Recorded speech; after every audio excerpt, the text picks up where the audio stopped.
Good morning, children. Today we will continue with the last chapter, that is third chapter, our changing earth. So in the last video we have learned about the work of sea waves. So in the last video, these all topics we have discussed already. They are sea cliff, sea caves, sea arch, stack, beaches, bars and the barriers. So dear children, these all are the landforms which are created by the work of the sea waves, or we can say the waves which are created by the sea water or in the ocean. Okay, so let's have a recapitulation first. So sea cliff, as I said earlier, the pounding waves or the steep rocky coast rising almost vertically above the sea water is called as the sea cliff. Okay, so due to the erosion or due to the continuous movement in the sea water, when they strike at the sea cliff, the water or the pounding of sea water or sea waves on the rocks continuously also produces cracks. So the salt contained in the sea water also weakens the rocks. These cracks develop and become larger and wider over time, which takes a form of a sea cave. So thus hollow-like caves are formed on the rocks. They are called as the sea caves. After a long duration of time, these caves become wider, bigger and bigger. So in this way, the roof of the cave will only remain. Those are called as the sea arches. They take a form of a sea arch. Further erosion breaks the roof and only wall are left. So these are called as the stacks, and these all are the, like I can say, these all are the landform which is created by the erosional activity of the sea waves or the ocean currents. Next, we will study about the depositional and the depositional landforms created by the sea water. Those are beaches and bars and the barriers. As I said, when these sea waves erode these all sea cliffs, sea caves, sea arches, it will carry sand particles, rock and even so many debris with it. When the water of the sea waves or the flow of the sea waves become very slow, it deposits to the shore. In this way, beaches are formed. So bars and barriers, even these are also the result of the depositional activity of the sea waves. So today we are going to start with the work of glaciers, we can say, or the work of the ice which is present on the mountainous places, we can say. As you have seen the Kashmir or Ladakh, these are the places which are continuously covered with the ice. Okay, so let's start with the glacier first. Glacier. What do you mean glacier? Glacier is nothing but the river of ice, or glaciers are huge masses of slowly moving ice formed by the snowfall on high mountains. I hope you have understood. I will repeat once again. Glaciers are nothing but river of ice. Glaciers are huge masses of slowly moving ice formed by snowfall on high mountains, which we see in the mountainous areas or hilly regions. So these are the rivers of ice. They will also help in forming so many landforms on the earth, such as U-shaped valleys or moraines. These are the result of the erosion and deposition activity of the glaciers. So let's start with the U-shaped valleys. Okay children. So I repeat once again about the glaciers. Glaciers are huge masses of slowly moving ice formed by snowfall on high mountains. These glaciers are rivers of moving ice which act as a bulldozer. They erode the landscape and carve out hollows which become deep over a time. As I have shown in this picture, see here, due to the continuous erosion by the glaciers, this mountain areas will be eroded and they will make these hollows which are known as the U-shaped valleys. Over time, when ice melts, the deep hollows are filled up with the clear water and become beautiful lakes in the mountains.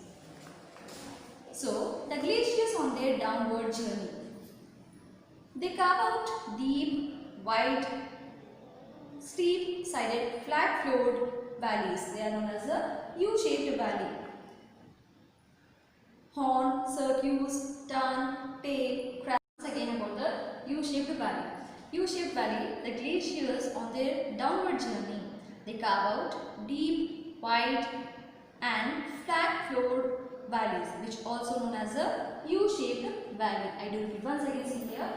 On their way to the erosion, during erosion, the ice is melted during in this way. So in this way they will form the valleys downwards. They are known as U-shaped valleys. In the same way, horn, circuits, turn, tail, crag, etc. are the other erosion features are also formed by the glaciers. So next is deposition landform, which are formed by the ice or glaciers. So that is moraine. Moraine, the material that is carried by the glaciers such as rocks, big and small rocks, sand and silt get deposited. These deposits form glacial moraines. They are rich-like deposition features of glacial till.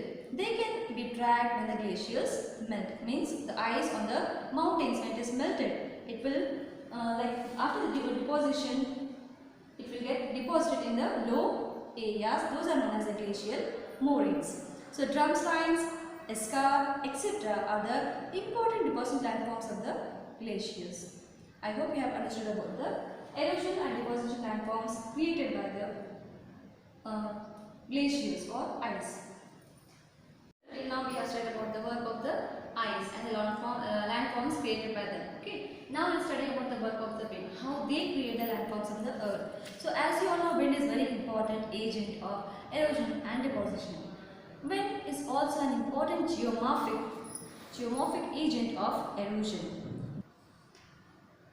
So wind is also an important geomorphic agent of erosion, but it is not as effective as river or sea waves. Wind is comparatively a minor agent because of low density of air as compared to the rocks and water. Wind works as an active erosion agent in the desert areas. Okay, so let's start with the erosion landforms created by the wind. So that is mushroom rock. As the name suggests, these rocks look like or it resembles to the mushroom. It looks like a mushroom. I hope you have seen the mushroom.